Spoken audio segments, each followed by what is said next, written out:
யூதா எழுந்து புறப்பட கடவன். அதிகாரம் 1. யோசுவா மரித்த பின் இஸ்ரவேல் புத்திரர் கர்த்தரை நோக்கி, கானானியரை எதிர்த்து யுத்தம் பண்ணும்படி எங்களில் யார் முதல் எழுந்து புறப்பட வேண்டும் என்று கேட்டார்கள். அதற்கு கர்த்தர், யூதா எழுந்து புறப்பட கடவன், இதோ அந்த தேசத்தை அவன் கையிலே ஒப்புக் கொடுத்தேன் என்றார். அப்பொழுது யூதா தன் சகோதரனாகிய சிமியோனை நோக்கி, நாம் கானானியரோட யுத்தம் பண்ண நீ என் சுதந்திர பங்கு வீதத்தில் என்னோட கூட எழுந்து வா, உன் சுதந்திர பங்கு வீதத்தில் நானும் உன்னோட கூட வருவேன் என்றான். அப்பொழுது சிமியோன் அவனோட கூட போனான். யூதா எழுந்து போனபோது கர்த்தர் கானானியரையும் பெரிசியரையும் அவர்கள் கையில் ஒப்புக் கொடுத்தார்.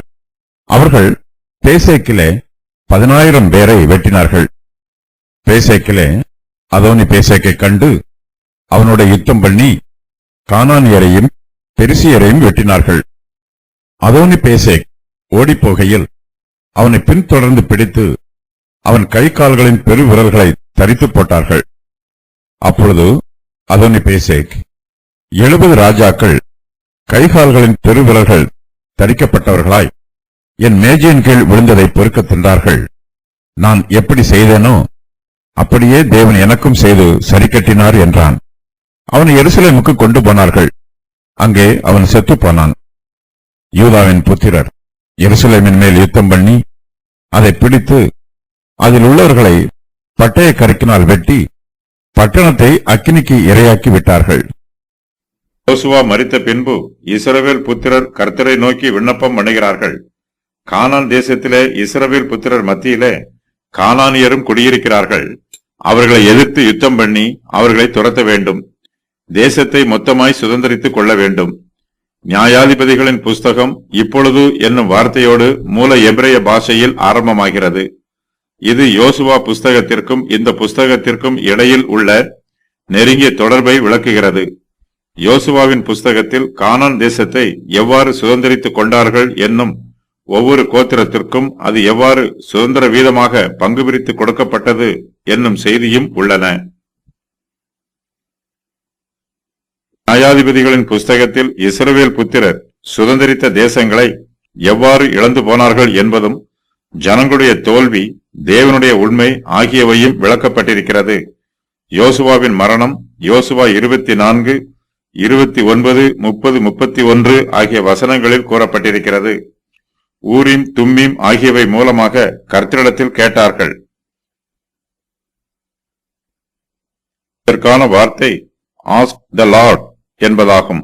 இந்த வாக்கியம் இந்த வசனத்தில் மட்டுமே இந்த புஸ்தகத்தில் பயன்படுத்தப்பட்டிருக்கிறது. இதற்கான இணையான வாக்கியங்கள் நியாயாதிபதிகள் புஸ்தகத்திலும் 1 சாமுவேல் புஸ்தகத்திலும் உள்ளன. தங்களுடைய பிரதான ஆசாரியர் மூலமாக கர்த்தரிடத்தில் விசாரித்து கேட்பது இஸ்ரவேலருக்கு கொடுக்கப்பட்டிருக்கும் சிலாக்கியம். ஆனால் ஒரு சிலரே அந்த சிலாக்கியத்தை பயன்படுத்தினார்கள். கானானியரை எதிர்த்து யுத்தம் பண்ணும்படி எங்களில் யார் முதல் எழுந்து புறப்பட வேண்டும் என்று இஸ்ரவேல் புத்திரர் கர்த்தரிடத்தில் கேட்கிறார்கள். சரித்திரத்தின் இந்த காலகட்டத்தில் இஸ்ரவேல் புத்திரர் திரளான எண்ணிக்கையில் பலுகி பெருகி இருக்கிறார்கள். யோசுவா இஸ்ரவேலின் ஒவ்வொரு கோத்திரத்தாருக்கும் அவர்களுடைய சுதந்திரத்தை சீட்டு போட்டு பங்கிட்டு கொடுத்திருக்கிறார். ஆனால் இஸ்ரவேல் கோத்திரத்தாரோ தங்களுடைய சுதந்திரத்தை இன்னும் முழுவதுமாக சுதந்திரித்துக் கொள்ளவில்லை. அவர்களுடைய எண்ணிக்கையும் அதிகரித்துக் கொண்டு வருகிறது. இதனால் இஸ்ரவேல் கோத்திரத்தாருக்கு தங்களுடைய தேசத்தில் நெருக்கம் உண்டாகிறது. தங்களுடைய தேசத்தின் எல்லையை கர்த்தர் தங்களுக்கு கொடுத்த சுதந்திரத்திலே விஸ்தாரம் பண்ண வேண்டும் என்று விரும்புகிறார்கள். இஸ்ரவேல் கோத்திரத்தார் தங்களுடைய எல்லையை விஸ்தாரம் பண்ண வேண்டும் என்றால் அவர்கள் கானானியரை எதிர்த்து யுத்தம் பண்ண வேண்டும். யுத்தம் பண்ண இஸ்ரவேல் புத்திரர் எல்லோரும் ஆயத்தமாயும் ஆர்வமாயும் இருக்கிறார்களா அல்லது பயப்படுகிறார்களா என்பது தெரியவில்லை. இஸ்ரவேல் கோத்திரத்தார் எல்லோரும் கானானியரை எதிர்த்து யுத்தம் பண்ணும்படி ஆயத்தமாயும் ஆர்வமாயும் இருப்பார்கள் என்றால் முதலில் எழுந்து புறப்பட வேண்டிய கோத்திரத்தார் சந்தோஷத்தோடு புறப்பட்டு போவார்கள். இஸ்ரவேல் கோத்திரத்தார் யுத்தம் பண்ணுவதற்கு பயப்படுவார்கள் என்றால் முதலில் எழுந்து போகாதவர்கள் சந்தோஷமாய் இருப்பார்கள். யோசுவா மரித்த பின்பு இஸ்ரவேல் புத்திரர் கானானியரோடு இதுவரையிலும் யுத்தம் பண்ணவில்லை. அவர்கள் ஒருவேளை தங்களுடைய சுதந்திரத்தில் திருப்தியாக இளைப்பாறிக் கொண்டிருக்கலாம். கர்த்தர் தங்களுக்கு கொடுத்த சுதந்திர தேசத்தின் பங்கு வீதத்தை சுதந்திரியாமல் அசட்டையாக இருந்திருக்கலாம். இப்போது இஸ்ரவேல் புத்திரரின் எண்ணிக்கை அதிகரித்திருப்பதினால், தேசத்தில் இட நெருக்கடி உண்டாயிருப்பதினால் அவர்கள் கானானியரை எதிர்த்து யுத்தம் பண்ண வேண்டியது அவசியமாயிருக்கிறது. கானானியரை எதிர்த்து யுத்தம் பண்ண வேண்டும் என்று இஸ்ரவேல் புத்திரர் தீர்மானித்திருக்கிறார்களா? அல்லது இஸ்ரவேல் புத்திரரின் நிர்விசாரத்தையும் கோழைத்தனத்தையும் பார்த்து கானானியர் அவர்கள் மீது யுத்தம் பண்ண வருகிறார்களா என்றும் இந்த வசனத்தில் சொல்லப்படவில்லை. கானானியர் இஸ்ரவேல் புத்திரர் மீது யுத்தம் பண்ண வருவார்கள் என்றால் இஸ்ரவேல் புத்திரர் அவர்களை எதிர்க்க வேண்டும். அவர்களை எதிர்த்து யுத்தம் பண்ண வேண்டும். வேறு வழி இல்லை. இஸ்ரவேல் புத்திரர் கானானியரை எதிர்த்து யுத்தம் பண்ணவில்லை என்றால் கானானியர் இஸ்ரவேல் புத்திரரை தேசத்தை விட்டே துரத்தி விடுவார்கள். இஸ்ரவேல் ஜனத்தாருடைய சரித்திரத்தில் இந்த காலம் மிகவும் முக்கியமான காலமாய் இருக்கிறது. அவர்கள் கர்த்தரிடத்தில் விண்ணப்பம் பண்ணுகிறார்கள், அவரிடத்தில் விசாரிக்கிறார்கள். கானானியரை எதிர்த்து யுத்தம் பண்ணும்படி எங்களில் யார் முதல் எழுந்து புறப்பட வேண்டும் என்று இஸ்ரவேல் புத்திரர் கர்த்தரிடத்தில் கேட்கிறார்கள். இஸ்ரவேல் புத்திரரின் விண்ணப்பத்திற்கு கர்த்தர் உடனே பிரதியுத்தரம் சொல்லுகிறார். யூதா எழுந்து புறப்பட கடவன் என்று கர்த்தர் சொல்லுகிறார். யூதா கோத்திரத்தார் கானானியரை எதிர்த்து யுத்தம் பண்ணும்படி முதலாவதாக எழுந்து புறப்பட வேண்டும். கானானியரோடு நடைபெறும் யுத்தத்தில் கர்த்தர் யூதா கோத்திரத்தாருக்கு ஜெயத்தை கொடுப்பதாகவும் வாக்கு பண்ணுகிறார். இதோ அந்த தேசத்தை அவன் கையிலே ஒப்பு கொடுத்தேன் என்று கர்த்தர் சொல்லுகிறார். இஸ்ரவேலின் வரலாற்றில் யூதா மிகவும் முக்கிய பங்கு வகித்தவன். அவனுடைய தந்தை உயிரோடு இருந்த காலத்திலேயே யூதா சிறப்பான காரியங்களை செய்திருக்கிறான். யூதா என்னும் பெயருக்கு துதி என்று பொருள். இவன் யாக்கோபுக்கும் லேயாளுக்கும் பிறந்த 4வது குமாரன். யோசேப்பை அவனுடைய சகோதரர்கள் குழியில் தள்ளிவிட்ட போது யூதா அவனை மரணத்திலிருந்து பாதுகாத்தான். யோசேப்பை கொன்று போடுவதற்கு பதிலாக அவனை விற்று போடலாம் என்று யூதா தன் சகோதரருக்கு ஆலோசனை கூறினான். இதன் மூலமாக இஸ்ரவேல் தேசம் பூர்வத்திலேயே அழிந்து போகாமல் பாதுகாக்கப்படுகிறது. யூதா தன் பாவங்களை அறிக்கையிடுகிறவன். பென்யமீனை பத்திரமாக திருப்பி அழைத்து வருவதற்காக யூதா யாக்கோபிடம் தன்னையே பணயமாக வைக்கிறான். பென்யமீனை விட்டுவிடுமாறு யூதா யோசேப்பிடம் கெஞ்சி விண்ணப்பம் பண்ணுகிறான். யூதா கோத்திரத்தில் இருந்து மேசியா வந்திருக்கிறார். இஸ்ரவேல் புத்திரர் பிரயாணம் பண்ணும்போது யூதா கோத்திரத்தார் அவர்களுக்கு முன்னால் சென்று தலைமை தாங்கினார்கள். மேலும் பல காரியங்களில் யூதா கோத்திரத்தார் முன்னணியில் இருந்தார்கள். கர்த்தர் கானான் தேசத்தை யூதா புத்திரருடைய கையிலே ஒப்புக் கொடுத்து விட்டார். யூதா புத்திரர் கானான் தேசத்தை சுதந்திரிப்பார்கள். இஸ்ரவேல் புத்திரருடைய சுதந்திரத்தில் தங்கியிருக்கிற கானானியரை யூதா கோத்திரத்தார் துரத்திவிட வேண்டும். யூதா புத்திரர் கானானியரை நிர்மூலம் பண்ண வேண்டும். யூதா எழுந்து புறப்பட கடவன் என்று சொல்லி கர்த்தர் யூதா கோத்திரத்தாரை யுத்தத்திற்கு முதலாவதாக அனுப்புகிறார். இதற்கு சில விசேஷித்த காரணங்கள் உண்டு. யூதா கோத்திரத்தார் ஜனம் பெருத்தவர்கள். அவருடைய எண்ணிக்கையும் அதிகம், அவர்களுடைய பலமும் அதிகம். யூதா கோத்திரத்தார் கண்ணியத்திலும் மதிப்பிலும் மரியாதையிலும் தெய்வ பக்தியிலும் மிகவும் விசேஷமானவர்கள். ஆகையினால் கர்த்தர் யூதா புத்திரரை தெரிந்தெடுத்து அவர்களிடத்தில் பொறுப்பை ஒப்புக் கொடுக்கிறார். நம்முடைய கர்த்தராகிய இயேசு கிறிஸ்துவும் யூதா கோத்திரத்திலிருந்து வந்தவர். கிறிஸ்துவானவர் யூத ராஜ சிங்கமாய் இருக்கிறார். நம்முடைய கர்த்தராகிய இயேசு கிறிஸ்து இந்த பிரபஞ்சத்தில் உள்ள அந்தகார வல்லமைகளை முதலாவதாக அழித்து போடுகிறார். சாத்தானுடைய கிரியைகளையும் அவருடைய சதி ஆலோசனைகளையும் அவமாக்கி போடுகிறார். சாத்தான் யாரை விழுங்கலாம் என்று சுற்றி அலைகிறான். நமக்கு இந்த பூமியிலே அந்தகார லோகாதிபதிகளோடு யுத்தம் உண்டு. நமக்கு இயேசு கிறிஸ்துவில் ஜெயம் உண்டு. கிறிஸ்துவுக்குள் இருக்கிறவர்கள் சாத்தானை ஜெயிப்பார்கள். யூதா கோத்திரத்தார் கர்த்தருடைய கட்டளைக்கு கீழ்ப்படுகிறார்கள். யூதா எழுந்து புறப்பட கடவன் என்று கர்த்தர் சொன்னவுடன் அவர்கள் கானானியரை எதிர்த்து யுத்தம் பண்ணுவதற்கு ஆயத்தமாய் இருக்கிறார்கள். யூதா கோத்திரத்தாருக்கு அருகாமையில் சிமியோன் கோத்திரத்தார் இருக்கிறார்கள். அவர்களும் தங்களோடு சேர்ந்து கொள்ளலாம் என்று யூதா கோத்திரத்தார் சிமியோன் புத்திரருக்கு சொல்லுகிறார்கள்.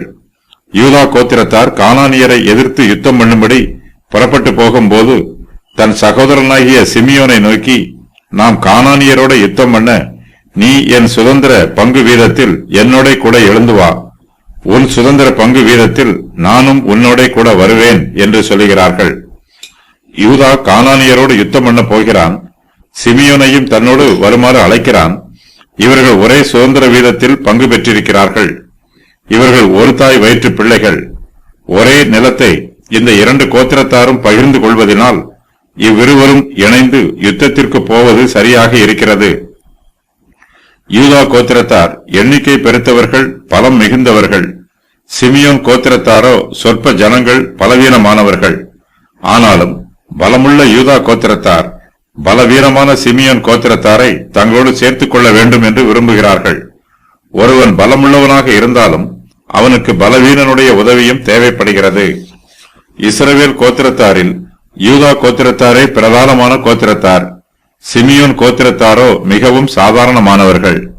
ஆனாலும் யூதா கோத்திரத்தார் சிமியோன் கோத்திரத்தாரின் சிநேகத்தையும் ஒத்துழைப்பையும் விரும்புகிறார்கள். நம்முடைய சரீரத்தின் தலையானது எல்லா வேலைகளையும் தானே செய்வேன் என்று சொல்லக்கூடாது. மற்ற அவயவத்தின் உதவி தனக்கு தேவையில்லை என்றும் நினைக்கக்கூடாது. சரீரத்தில் உள்ள எல்லா அவயவங்களும் ஒன்றுக்கொன்று இசைந்து செயல்பட வேண்டும். அப்போதுதான் நம்முடைய சரீரம் சரியாக இயங்கும். சரீரத்தில் உள்ள எல்லா அவயவங்களுமே சரீரத்திற்கு தேவைப்படுகிறது. எந்த அவயவத்தையும் தேவையற்றது என்று சொல்லி ஒதுக்கி தள்ளக்கூடாது. யூதா கோத்திரத்தாருடைய விண்ணப்பத்தை சிமியோன் கோத்திரத்தார் அங்கீகரிக்கிறார்கள். யூதா கோத்திரத்தார் சொன்ன பிரகாரம் சிமியோன் கோத்திரத்தாரும் அவர்களோட கூட கானானியரை எதிர்த்து யுத்தம் பண்ணும்படி புறப்பட்டு போகிறார்கள். யூதா கோத்திரத்தார் புறப்பட்டு போகிறார்கள். சிமியோன் கோத்திரத்தாரும் அவர்களோட கூட போகிறார்கள். இந்த யுத்தத்தில் காலேப் யூதா கோத்திரத்தாருக்கு படை தளபதியாக இருந்திருக்க வேண்டும். காலேபுக்கு சுதந்திரத்தில் பங்கு வீதம் கொடுக்கப்பட்டிருக்கிறது. ஆனால் அவர் இன்னும் தன்னுடைய பங்கு வீதத்தை சுதந்திரித்துக் கொள்ளவில்லை. இஸ்ரவேலின் எல்லா கோத்திரத்தாரும் தங்களுடைய பங்கு வீதத்தை சுதந்திரித்துக் கொள்வதற்கு காலேப் உதவி செய்கிறார். தன்னுடைய பங்கு வீதத்தை காலேப் கடைசியாக பெற்றுக்கொள்ள ஆயத்தமாயிருக்கிறார். காலேப் ஒரு யுத்த வீரர். அவர் ஒரு நல்ல தலைவர். காலேப் என்னும் பெயருக்கு முழு இருதயத்தோடு என்று பொருள். அவர் தன்னுடைய பெயருக்கு ஏற்ற பிரகாரம் முழு இருதயத்தோடு முழு பலத்தோடு கானானியரை எதிர்த்து யுத்தம் பண்ணுகிறார். இஸ்ரவேல் ஜனங்களுக்கு காலேபை போல ஒரு நல்ல படை தளபதியை பெற்றிருப்பது மேன்மையான சிலாக்கியம். கர்த்தர் இந்த யுத்தத்திலே இஸ்ரவேல் புத்திரருக்கு வெற்றியை கட்டளையிடுகிறார். கர்த்தர் ஏற்கனவே இஸ்ரவேல் புத்திரரிடம் யூதா எழுந்து புறப்பட கடவன், இதோ அந்த தேசத்தை அவன் கையிலே ஒப்புக் கொடுத்தேன் என்று வாக்கு பண்ணினார். கர்த்தர் இப்போது தம்முடைய வாக்குத்தத்தத்தை நிறைவேற்றுகிறார். யூதா எழுந்து போனபோது கர்த்தர் கானானியரையும் பெரிசியரையும் அவர்கள் கையிலே ஒப்புக் கொடுக்கிறார். அவர்கள் பேசேக்கிலே 10,000 பேரை வெட்டுகிறார்கள். பேசேக்கிலே அதோனி பேசேக்கை கண்டு அவனோடு யுத்தம் பண்ணி கானானியரையும் பெரிசியரையும் வெட்டுகிறார்கள். ஒரு உயர்ந்த ஸ்தானத்திற்கு எழுந்து போவதை பற்றி வேதாகமத்தில் 134 இடங்களில் கூறப்பட்டிருக்கிறது. யுத்தத்தில் ஒருவருக்கு எதிராக எழுப்பி போவதை பற்றியும் பல வசனங்களில் கூறப்பட்டிருக்கிறது. வடக்கே போகும்போது மேலாக போவது என்றும் தெற்கே போகும்போது கீழாக போவது என்றும் கூறுவது வழக்கம். யூதாவும் சிமியோனும் முறியடித்த ஜாதிகள் கானானியரையும் பெரிசியரையும் ஆகிய இருவரை பற்றி மட்டுமே இங்கு கூறப்பட்டிருக்கிறது. யூதாவுக்கு சுதந்திரமாக கொடுக்கப்பட்ட பேசேக் என்னும் பட்டணத்தில் இவர்கள் கானானியரையும் பெரிசியரையும் வெட்டினார்கள். இது அதோனி பேசேக்கின் பட்டணமாகும். கேசேரிலிருந்து பேசேக் 3 மைல் தூரத்தில் உள்ளது. இந்த பட்டணமும் எப்ராயீமில் உள்ள பேசேக் பட்டணமும் வெவ்வேறு பட்டணங்களாகும். அதோனி பேசேக் என்பதற்கு பேசேக்கின் பிரபு என்று பொருள். எருசலேமின் ராஜாவை குறிப்பதற்கு அதோனி சேதேக் என்னும் பெயர் பயன்படுத்தப்படுகிறது. இதற்கு நீதியின் பிரபு என்று பொருள். இவ்விருவருமே வெவ்வேறு நபர்கள். இஸ்ரவேல் புத்திரர் கானானியரை எதிர்த்து யுத்தம் பண்ணும்படி முதலாவது புறப்பட்டு போனார்களா, அல்லது கானானியர் இஸ்ரவேலுக்கு விரோதமாக யுத்தம் பண்ணும்படி முதலாவது புறப்பட்டு வந்தார்களா என்பது தெரியவில்லை. கர்த்தர் தம்முடைய சித்தத்திலும் திட்டத்திலும் தெளிவாகவும் உறுதியாகவும் இருக்கிறார். கர்த்தர் கானானியரை யூதா புத்திரருடைய கையிலே ஒப்புக் கொடுக்கிறார். கானானியர் சமவெளியிலே இருக்கிறார்கள். இந்த இடம் பேசேக் என்று அழைக்கப்படுகிறது. இஸ்ரவேல் புத்திரர் கானானியரோடு பேசேக்கிலோ அல்லது பேசேக்குக்கு அருகாமையிலோ யுத்தம் பண்ணி இருக்க வேண்டும். யூதா புத்திரர் பேசேக்கிலே 10,000 கானானியரை வெட்டுகிறார்கள். பிற்காலத்தில் சவுல் இந்த ஸ்தலத்திலே இஸ்ரவேல் புத்திரரை இலக்கம் பார்க்கிறார். அவர்களை பேசேக்கிலே இலக்கம் பார்த்தான். இஸ்ரவேல் புத்திரரில் 3,00,000 பேரும் யூதா மனுஷரில் 30,000 பேரும் இருந்தார்கள். 1 சாமுவேல் 11:8. யூதா கோத்திரத்தார் கானானியரில் 10,000 பேரை சங்காரம் பண்ணுகிறார்கள். கானானில் உள்ள சேனை பலவீனமாயிற்று. அவர்களால் இனிமேல் யூதா கோத்திரத்தாரை எதிர்த்து யுத்தம் பண்ண முடியாது. யூதா புத்திரர் பேசேக்கிலே கானானின் ராஜாவாகிய அதோனி பேசேக்கை கண்டு அவனோடும் யுத்தம் பண்ணுகிறார்கள். அதோனி பேசேக் யூதா கோத்திரத்தாருக்கு தப்பித்து ஓடிப் போகிறான். யூதா புத்திரரோ அதோனி பேசேக்கை பின்தொடர்ந்து அவனை பிடிக்கிறார்கள். அவன் கை கால்களின் பெரு விரல்களை தரித்து போடுகிறார்கள். அதோனி பேசேக்கினுடைய கை கால்களின் பெரு விரல்களை தரித்து போட்டதற்கான காரணங்களின் விவரம் வருமாறு: இவன் 70 ராஜாக்களுடைய கை கால்களின் பெரு விரல்களை தரித்து போட்டான். இவனுடைய பெருவிரல்கள் தரித்து போட்டபடியினால் இவனால் வில் அம்புகளை பயன்படுத்தி யுத்தம் பண்ண முடியாது. பட்டயத்தையும் பிடிக்க முடியாது. வேகமாக ஓட முடியாது. அதோனி பேசேக் என்னும் பெயருக்கு பேசேக்கின் பிரபு என்று பொருள். இவனுடைய கால்களின் பெருவிரல்கள் தரிக்கப்பட்டதினால் இவனால் இனிமேல் தப்பித்து ஓடிப்போக முடியாது. இவனுடைய கைகளின் பெருவிரல்கள் தரிக்கப்பட்டதினால் இவனால் இனிமேல் ஆயுதம் ஏந்தி யுத்தம் பண்ணவும் முடியாது. இந்த வசன பகுதியை வாசிக்கும் போது யூதா புத்திரர் அதோனி பேசேக்கின் மீது மனிதாபிமானம் இல்லாமல் அவனுக்கு கடுமையான தண்டனை கொடுத்தது போல தெரிகிறது. அதோனி பேசேக் யாருக்கும் இரக்கம் காண்பிக்கவில்லை. அதனால் அவனுக்கு இரக்கம் கிடைக்கவில்லை. தனக்கு கொடுக்கப்பட்ட தண்டனை நீதியானது என்று அதோனி பேசேக் தன்னுடைய வாயினால் அறிக்கை செய்கிறான். 70 ராஜாக்கள் கைகால்களின் பெருவிரல்கள் தரிக்கப்பட்டவர்களாய் என் மேஜையின் கீழ் விழுந்ததை பொறுக்கி தின்றார்கள். நான் எப்படி செய்தனோ அப்படியே தேவன் எனக்கு செய்து சரி கட்டினார் என்று அதோனி பேசேக் தன்னுடைய பாவத்தையும் தனக்கு கிடைத்திருக்கிற தண்டனையையும் பற்றி சொல்லுகிறான். இவன் மற்றவர்களுக்கு தீங்கு செய்தான். இப்போது இவனுக்கு தீங்கு உண்டாயிற்று. தேவன் எனக்கும் செய்து சரி கட்டினார் என்று அதோனி பேசேக் சொல்லுகிறான். தான் மற்றவர்களுக்கு கொடுத்த தண்டனையை இப்பொழுது தேவன் தனக்கு வருவதற்கு அனுமதித்து விட்டார் என்று அதோனி பேசேக் தன்னுடைய குற்றத்தை ஒப்புக்கொள்கிறான். கானான் தேசத்திலே அதோனி பேசேக் மிகவும் முக்கியமானவன். அவன் ஏற்கனவே 70 ராஜாக்களை ஜெயித்து அவருடைய கைகால்களின் பெருவிரல்களை தரித்து போட்டவன். யூதாவின் மனுஷர் அதோனி பேசேக்கோடு யுத்தம் பண்ணி அவனை ஜெயித்ததினால் 70 ராஜாக்களை ஜெயித்தது போல இருக்கிறார்கள்.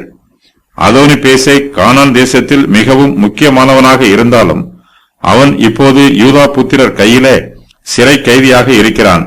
யூதாவின் மனுஷர் அதோனி பேசேக்கினுடைய கை கால்களின் பெருவிரல்களை தரித்து போட்டு அவனை எருசலேமுக்கு கொண்டு போகிறார்கள். அங்கே அவன் செத்து போகிறான். கர்த்தருடைய ஜனத்திற்கு விரோதமாக தீங்கு செய்தவன் அழிந்து போகிறான். அதோனி பேசேக் மற்றவர்களுக்கு செய்த தீங்கின் பிரகாரமே இவனுக்கு தீங்கு வந்திருக்கிறது. இவனுடைய கைகால்களின் பெருவிரல்கள் துண்டிக்கப்பட்டிருக்கிறது. அதோனி பேசேக் தண்டனையின் வேதனையை அனுபவித்தாலும் தேவனுடைய நீதியை அங்கீகரிக்கிறான். நான் எப்படி செய்தேனோ அப்படியே தேவன் எனக்கும் செய்து சரி கட்டினார் என்று சொல்லுகிறான். கர்த்தர் தனக்கு கொடுத்த தண்டனை நீதியானது என்பதை அதோனி பேசேக் அங்கீகரிக்கிறான். அதோனி பேசேக் எருசலேமிலே செத்து போகிறான். யூதாவின் புத்திரர் எருசலேமின் மேல் யுத்தம் பண்ணி அதை பிடித்து அதில் உள்ளவர்களை பட்டய கரைக்கினால் வெட்டி பட்டணத்தை அக்கினிக்கு இரையாக்கி விடுகிறார்கள். வேதாகமத்தில் முதல் முறையாக எருசலேம் பட்டணம் அழிக்கப்பட்டதை பற்றி இங்கு குறிப்பிடப்பட்டிருக்கிறது. எபிரோனை அவர்கள் ஜெயிப்பதற்கு முன்பாக எருசலேம் அக்கினிக்கு இரையாக்கப்பட்டிருக்க வேண்டும்.